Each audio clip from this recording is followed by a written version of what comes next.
वैसे ही उस ईश्वर की कृपा से ही ये समस्त त्रिलोकी का काम चलता है। उन्हीं की शक्ति से सारा संचालन होता है। समस्त प्राणियों में भी उन्हीं का प्रकाश है और वह ही उन प्राणियों को द्वारा प्रकाशित हो रहे हैं। इस बात को समझने वाला ज्ञानी भक्त कभी बढ़कर बातें नहीं करता। जो समझ जाता है वो शांत आनंद में परमानंद में मस्त हो जाता है, क्योंकि वह जानता है कि उसके अंदर भी उन सर्वव्यापक परमात्मा की ही शक्ति अभिव्यक्त है। वो अहंकार नहीं करता, फिर वह किस बात पर अभिमान करे? क्यों करे? जब सही जानकारी हो जाती है तो अज्ञान अंधकार नष्ट हो जाता है, सही रास्ते का पता चल जाता है। अब वह तो लोक संग्रह के लिए ईश्वर की आज्ञा अनुसार अपने वर्ण आश्रम के अनुकूल कर्म करता हुआ सबके आत्मा अंतर्यामी भगवान में ही क्रीड़ा करता है, जिसको ज्ञान हो जाता है। तो परमात्मा की आज्ञा के अनुसार लोक संग्रह के लिए, लोक कल्याण के लिए मर्यादा में रहकर शास्त्रानुकूल चलकर अपने व्यवस्था के आश्रम के अनुसार, अपने धर्म के अनुसार कर्म करता हुआ सबके आत्मा परमात्मा में ही मस्त रहता है, लीन रहता है उनके ध्यान में।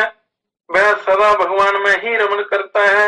ऐसा ये भगवान का ज्ञानी भक्त ब्रह्म वेताओं में भी अति श्रेष्ठ है। जो ब्रह्म का वर्णन करने वाले हैं, ऐसा वो जीव उनसे भी श्रेष्ठ है। तो गीता में भी सबको वासुदेव रूप देखने वाले ज्ञानी भक्त को महात्मा और सुदुर्लभ बताया गया है, बड़ा दुर्लभ है। अब परमात्मा की प्राप्ति के साधन बताते हैं। ये कथा कल करेंगे, थोड़ा सा प्रकाश डाल देते। सत्येन लभ्य तपसा हेषा आत्मा सम्यक् ज्ञानेन ब्रह्मचर्येण नित्यम अंतः शरीरे ज्योतिर्मयो हि शुभ्रोयं पश्यन्ति यत्याखीन दोषा। सबके अंदर हृदय रूपी गुफा में विराजमान परम विशुद्ध ज्ञान स्वरूप परम ब्रह्म परमात्मा, जिनको जब सब प्रकार के दोषों से रहित हुए प्रयत्नशील साधक ही जान सकते हैं, जिनका अंतःकरण पवित्र हो चुका है, जिनका आचार विचार व्यवहार दिव्य हो चुका है, शुद्ध हो चुका है, वही साधक जान सकते हैं उन परमात्मा के प्रकाश को। सदैव सत्य भाषण, तपश्चर्या, सच बोलना, तप करना, तप करने की विधियां भी बताई हुई हैं। ये धीरे धीरे इनका सबका वर्णन करेंगे। संयम और स्वार्थ त्याग तथा ब्रह्मचर्य के पालन से उत्पन्न यथार्थ ज्ञान द्वारा ही प्राप्त हो सकते हैं। मनमाना आचरण करने से नहीं, खोखली बातों से नहीं, तो परमात्मा के ध्यान करने से ही उनकी प्राप्ति होती है। तो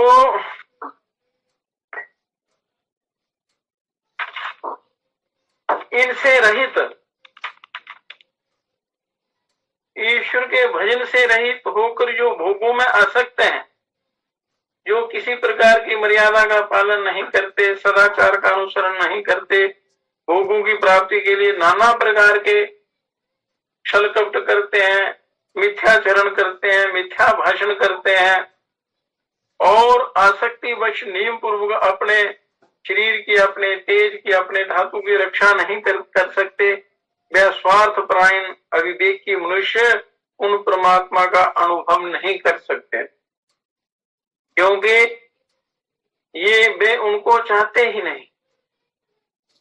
इसलिए जो असंयमी लोग हैं या विषय भोगों की तरफ जिनकी आसक्ति है, वो उस परमानंद स्वरूप सदा रहने वाले ब्रह्मानंद को प्राप्त नहीं कर सकते।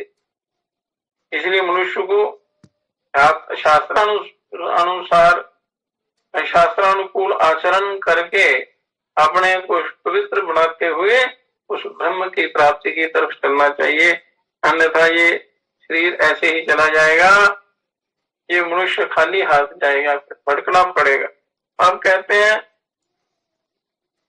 साधनों में से सत्य की महिमा बताते हैं।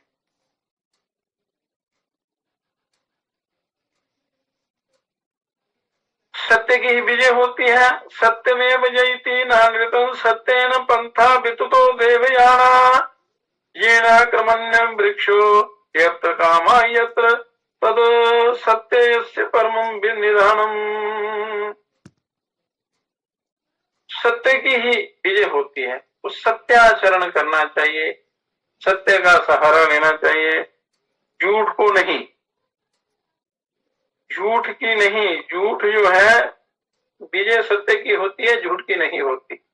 सत्य में जयते, हमेशा सत्य की ही विजय होती है।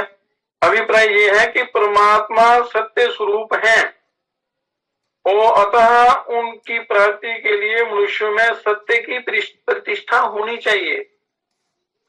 अंतःकरण में छल कपट हो, बाहर से आप सत्य का ढोंग करें तो वो नहीं, अंदर अंतःकरण पवित्र होना बहुत जरूरी है। अंतःकरण के भावानुसार, श्रद्धा और भावना के अनुसार ही फल मिलता है।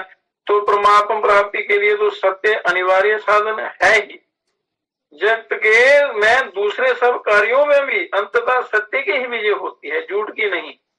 चाहे लौकिक साधन हो, काम हो, या परमार्थ का हो, आत्मज्ञान की प्राप्ति का हो, सब जगह सत्य की ही विजय होती है, उसी की प्रतिष्ठा होनी चाहिए।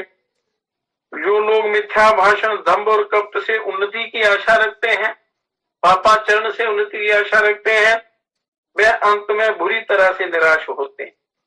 मिथ्या भाषण और मिथ्या आचरण में भी जो सत्य का आभास है, जिसके कारण दूसरे लोग उसे किसी अंश में सत्य मान लेते हैं, परंतु ऐसा है नहीं, वो धोखा है। उसी से कुछ खेने के लाभ सा हो जाता है, परंतु उसका परिणाम अच्छा नहीं होता। अंत में सत्य सत्य ही रहता है। जो सत्य है, इसलिए पहले से ही सत्य का अनुसरण करना चाहिए, नहीं तो जीवन बर्बाद हो जाता है। सच सच ही रहता है, झूठ झूठ ही। तो इसी से बुद्धिमान मनुष्य सत्य भाषण और सदाचार को ही अपनाते हैं। तो सदाचार क्या है, इसका वर्णन कल करेंगे।